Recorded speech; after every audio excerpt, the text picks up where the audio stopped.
Hello and welcome to Year with Jesus. I hope you're enjoying your Year with Jesus. When I sat down and figured out what the titles of all the sessions would be last year, I tried to do justice to all of the key teachings and events across the Gospels.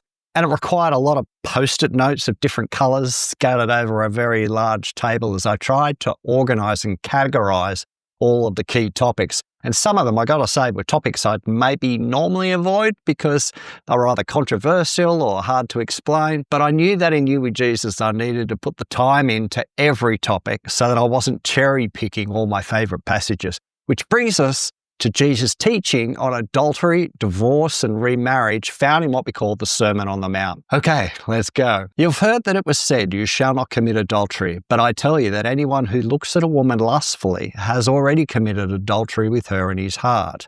If your right eye causes you to stumble, gouge it out and throw it away. It is better for you to lose one part of your body than for your whole body to be thrown into hell. And if your right hand causes you to stumble, cut it off and throw it away. It is better for you to lose one part of your body than for your whole body to go into hell. It has been said, anyone who divorces his wife must give her a certificate of divorce. But I tell you that anyone who divorces his wife, except for sexual immorality, makes her the victim of adultery. And anyone who marries a divorced woman commits adultery. As always, context is important here. Jesus starts here, as he has on multiple occasions, by saying, you've heard that it was said. Generally, this was a reference to the Mosaic religious law handed down by Moses thousands of years prior for the Jewish people, which outlined how they were to live out the two commands, to love God and to love others. But you have heard that it was said also refers to the way in which the religious leaders in the time of Jesus were taking aspects of the Mosaic law and adding a twist or emphasis to suit themselves. I might say the same thing happens today, people taking half a Bible verse and making it say whatever they want. That's another story. But going back to the religious leaders of the day and their followers, they were in the habit of finding some biblical pretext to live in such a way that actually brought harm to others. As long as they could justify it from the Bible, they felt pretty good about themselves. The other important context is that the religious leaders of Jesus' day majored on outward, tangible aspects of religious law that could be seen by others. Very important to be seen. They ignored the motivation behind the law and made the law the main thing rather than relationship with God. They were much less concerned about the human heart and completely preoccupied with being seen by others to be religious. Jesus is repeatedly calling them out for their hypocrisy. So to take the first part of the passage, you have heard that it was said, you shall not commit adultery. But I tell you that anyone who looks at a woman lustfully has already committed adultery with her in his heart. In other words, Jesus is saying the issue is not adultery in the way you think about adultery. The issue is one of the heart, and that is lust. You want what isn't yours, you want what someone else has got, you can't take your eyes off it, you look at it, you dream about it, and in the end you find a way to get it. That's the problem. Deal with that and you won't be thinking about adultery. But the religious people didn't want to deal with that because that would mean having to fess up to the fact that they were as sinful as everybody else.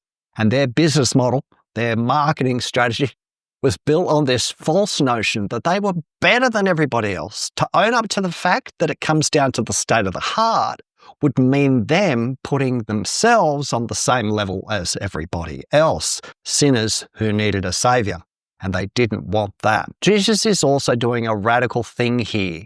He's saying the problem is the men, not the women.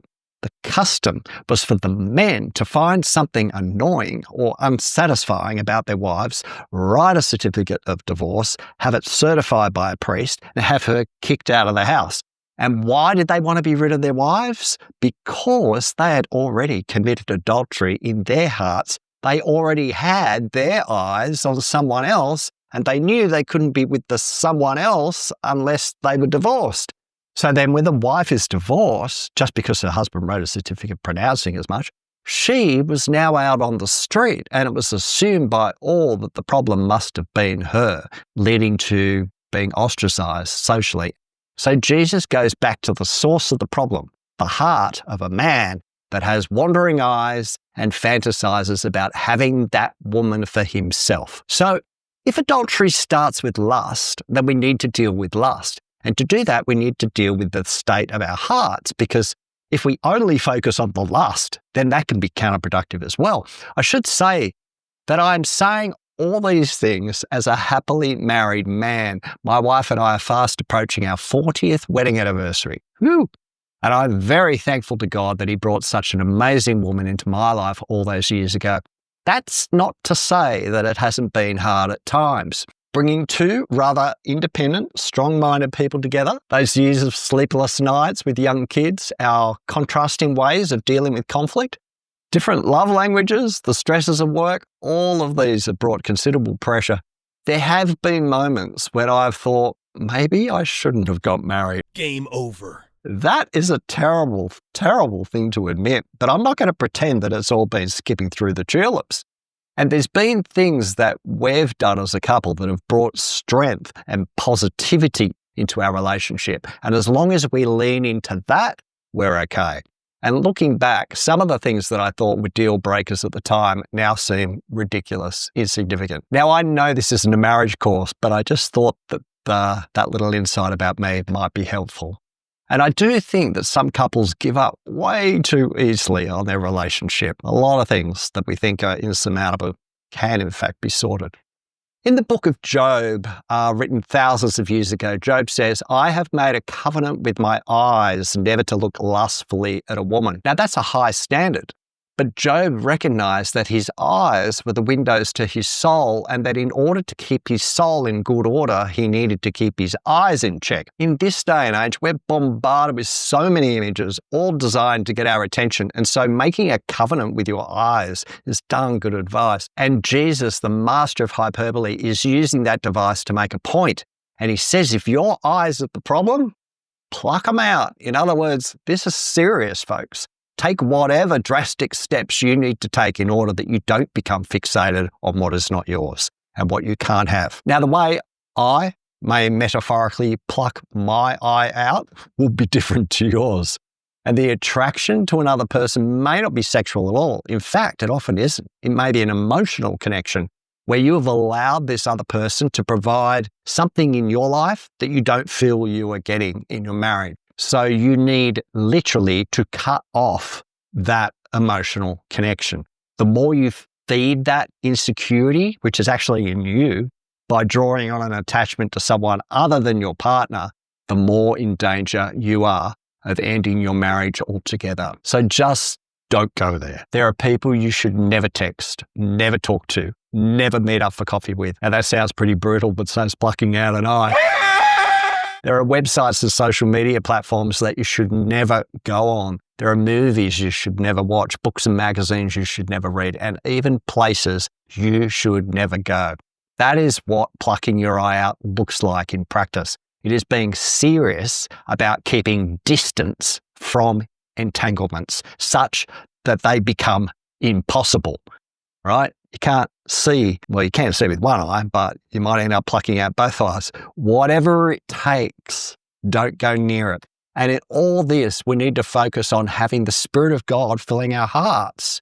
Our fulfillment and satisfaction in life doesn't come from having a partner who is always there for us. That's just not realistic and will lead to disappointment. And sure, a lifelong partner can be a wonderful support in life, but they're not God. They will let us down. They will disappoint, as we will disappoint them. And there may well be seasons of either physical absence or emotional absence in our marriage.